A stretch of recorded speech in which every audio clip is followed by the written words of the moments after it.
હિરપ્રા રુદ્ર માં ભૂમિકા એટલે ભારત દેશની વાત કરશે. હિરપ્રા રુદ્ર, તમે એમની હાઈટ તો જુઓ કે આ દીકરાની ઉંમર રમકડેથી રમવાની છે ને કહે છે કે મારે મંચ ઉપર બોલવું છે.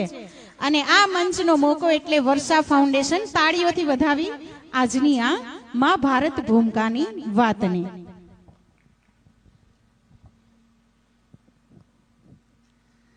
બોલો ભારત માતા કી, બોલો વંદે. અરે વડીલો, આવી નાની જઈ ના હાલે હો.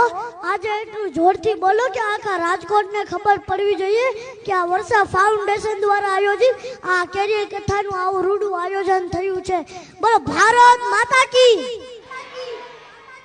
બોલો ભારત માતા કી, બોલો વંદે, બોલો વંદે.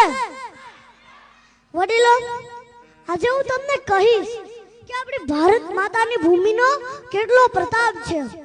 વડીલો, આપણી ભારતનો પ્રતાપ છે કે કેટલાય વિદેશી આગ્રહતાઓની ગુલામીમાંથી ગુજરવા છતાં પણ આજે આ હિન્દુ સંસ્કૃતિની ધરોહર આજે પણ અડીખમ ઊભી છે. તેમનું આપણને અભિમાન છે અને હોવું પણ જોઈએ, કારણ કે આજની આ સંસ્કૃતિ બલિદાન કરવા માટે ઉજાગર છે. વડીલો, ઉજાગર છે. આજનો યુવાન કે યુવતી જેના પર ઘર પરિવાર સમાજની જવાબદારી છે તે યુવાન આજે ભાંગડો થતો જઈ રહ્યો છે. તે યુવાન આજે ભાંગડો થતો જઈ રહ્યો છે અને તેમના માતા પિતાની નાની નાની શિખામણોથી અકળાઈને તે આત્મહત્યાના પ્રયાસો તરફ ઢળી રહ્યો છે. પાન, માવા, બીડી અને ડ્રગ્સ જેવા નશીલા પદાર્થો તરફ વળી રહ્યો છે. અરે વડીલો, આવું યુવાધન શું કામનું? આવું યુવાધન દેશનું ભલું કરી શકશે?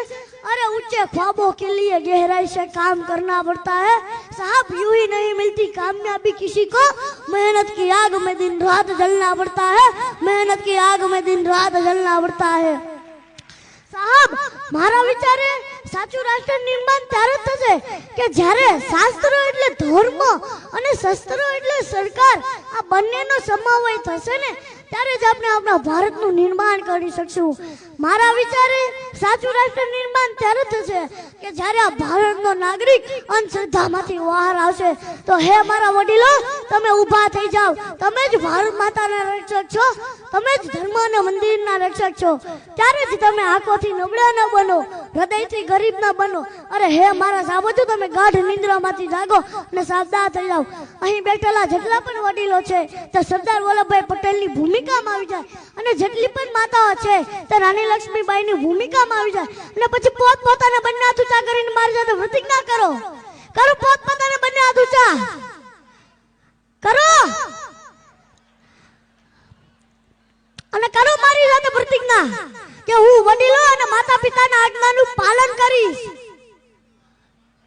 આજ્ઞાનું પાલન કરીશ. હું આવા વડીલોના આશીર્વાદ અને પ્રેરણા લઈ આગળ વધતો રહીશ.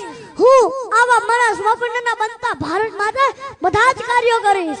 હું મારી સંસ્કૃતિ અને ધર્મને ઉજાગર રાખીશ. હું મારા ભારત માતાને વિશ્વગુરુના આસન પર બિરાજમાન કરી જ રહીશ. મૂકી દો હાથ નીચે. नहीं उम्मीदें जगाना है तो अंधकार को चिरता हुआ एक नया सूरज उगाना है, नया सूरज उगाना है. कांटों से कहीं दूर में फूल खिलाने हैं साहब. मुझे मेरे साफ दिल से एक नया भारत बनाना है, नया भारत बनाना है. अरे वडीलो, મને કોઈ પૂછે ને કે તું કોણ છો તો ઉપાડીશ ખંજોળ અને છાતી પર હિન્દુસ્તાન લખી દઈશ.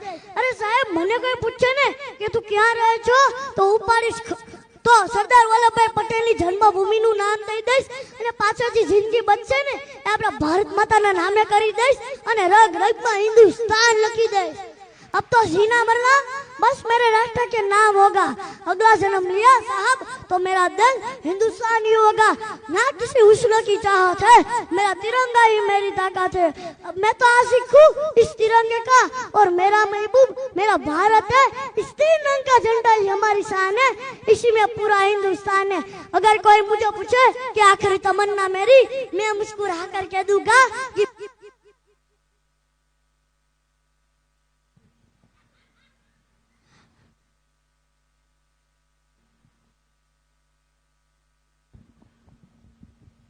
बस कफन एक तिरंगा चाहिए। ना सरकार मेरी है ना रोग मेरा है, ना सरकार मेरी है ना रोग मेरा है। मुझे इस छोटी सी बात का गौरव है कि मैं हिंदुस्तान का हूँ और हिंदुस्तान मेरा है। અને હું અંતમાં એટલું જ કહીશ કે આ માઈક મળે તો કોઈ છોડે। આ જ વિષય ઉપર હું તમને થોડું કહીશ અને ત્યારબાદ હું મારી વાણીના વિરામ આપીશ કે પરસેવો બિચારો લગવાયો થઈને ભલે ને ચહેરા પર આમ તેમ દોડે, આ માઈક મળે તો કોઈ છોડે। આ નાના અમથા ટીપા શું જાણે કે આ ભાષણ એ શું કરવાની ચીજ છે, કે ભાષણ એ શું કરવાની ચીજ છે। આકાશમાં ચાંદો છે, ચાંદામાં પૂનમ ને પૂનમના પાયામાં બીજ છે। વિષયમાં એવો તો ફાફે ચડે તોય તંતુને આમ તેમ જોડે। આ માઈક મળે તો કોઈ છોડે। અને હે નસકોરાને બગાસા રમતે ચડે, હે બગાસા વેચાતા ભાગમાં। અરે કુટુંબ આ કંટાળો જાણે કે આખું કુટુંબ લઈ ફરવા ન આવ્યો હોય ભાગમાં। આ તાજા ઉગડેલા એક વક્તાને ડાળીએથી ખંખેરી ખંખેરી તોડે। આ માઈક મળે તો કોઈ છોડે। છેલ્લી બે વાત એવું કાનમાં પડે ને કઈક શ્રોતાના જીવ પાછા આવે। છેલ્લી છે એવું કહીને તો પાછો આખો એક કલાક ચાવે। આ સાકરના ગાંગડાને કચ કચાવીને પકડો ના હોય ભૂખ્યા મંકોળે। આ માઈક મળે તો કોઈ છોડે। અસ્તુ જય હિન્દ જય ભારત, બોલો ભારત માતા કી, બોલો વંદે, અસ્તુ જય હિન્દ જય ભારત।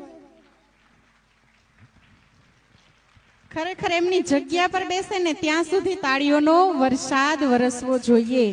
આવી વાત કરી છે કે આ માઈક